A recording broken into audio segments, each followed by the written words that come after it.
Three men vanish overnight from one of the most secure prisons in America, and 60 years later, no one can prove they're dead.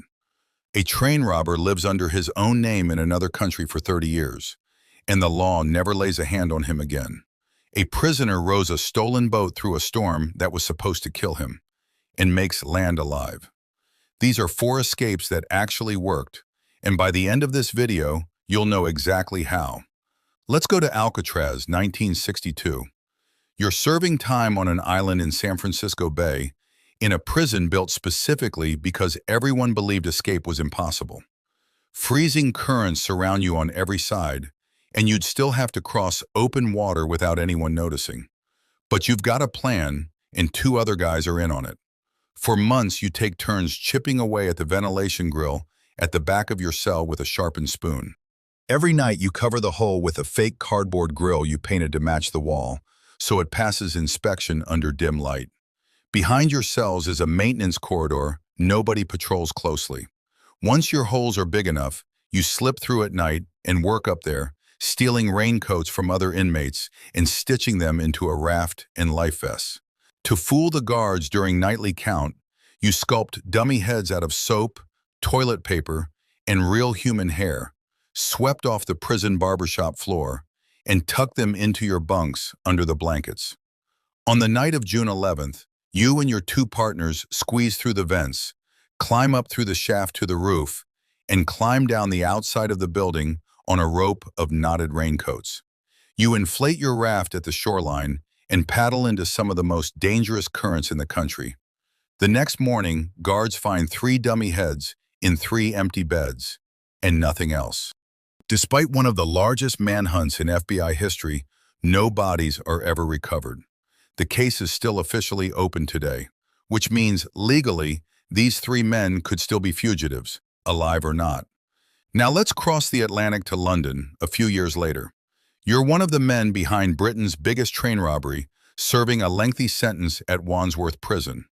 You can't outmuscle armed guards, so your escape has to be fast, loud, and over before anyone can react. Friends on the outside plan it for you. During your 1 hour of exercise in the yard, a furniture van pulls up outside the perimeter wall. A rope ladder flies over the top at exactly the right second. You and another inmate sprint for it, scale the wall, and drop onto the roof of the waiting van on the other side. You're speeding away through London streets before the alarm properly sounds. Within days, plastic surgery changes your face.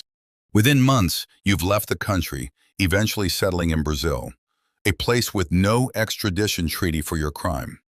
For over 3 decades, you live openly under your own name. You give interviews. You even release a punk rock record, completely untouchable. It isn't the law that eventually brings you back. It's your own failing health, decades later, when you voluntarily return home just to see a doctor you trust before you die. Your escape itself was never undone. Now rewind further to a prison camp in Nazi-occupied Poland during World War II. You're an Allied airman, shot down and held in a camp built specifically to stop escapes like yours.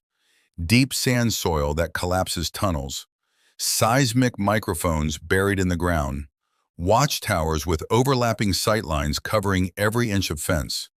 So you and hundreds of other prisoners build 3 tunnels, named Tom, Dick, and Harry, dug 30 feet down to get below the microphones, shored up with wood stripped from your own bunks. You forge documents, sew civilian clothes from old uniforms, and build a small railway just to haul sand out without collapsing the tunnel. On the night it finally happens, 76 of you slip through Harry and into the forest beyond the fence, scattering across occupied Europe toward neutral countries. Here's the part Hollywood left out of the movie. Most of you are recaptured within days, and the majority are executed on direct orders from Hitler as a warning to every prisoner left behind. But 3 of you make it all the way home, 1 reaching Sweden by stowing away on a ship, 2 others navigating occupied territory to neutral Spain and then Gibraltar. Against every odds stacked against you, your escape is the one that actually gets you free. Last stop, a prison outside Istanbul in the 1970s. You're an American serving a life sentence for a drug charge, and your embassy has told you, quietly, there's very little they can do. Years pass, appeals fail. You decide you'd rather die trying to leave than die waiting.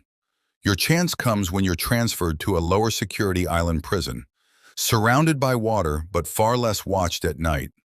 You wait for a storm, when guards stop patrolling the shoreline closely, and slip out under cover of darkness. You find a rowboat and push into open water, in weather bad enough that nobody expects anyone to attempt a crossing. For hours you row with no lights, aiming roughly toward Greece, hoping the current doesn't put you back on Turkish shores by morning. Exhausted and half frozen, you make land, Greek soil. From there, you make your way through Europe on worn-out paperwork and sheer nerve, back to the United States, free, with a story so wild it becomes a movie a few years later. 4 walls, 4 completely different plans, a fake vent and a raft, a rope ladder and a getaway van, 3 tunnels dug by hundreds of hands, 1 rowboat in a storm. What connects them isn't luck. It's that every person involved refused to accept impossible as an answer. Somewhere in an FBI file cabinet, the Alcatraz case is still open, still waiting for a body, a sighting, anything that closes it for good. Maybe it never will. And if a fake vent in a raincoat raft can outlast 6 decades of investigation, it makes you wonder what else has quietly worked and just never been found out. If you made it this far, you already have the instinct that keeps pulling people back into places like this. Subscribe if you want more stories like it. And if this one got you, a like actually helps more than you'd think. See you in the next one.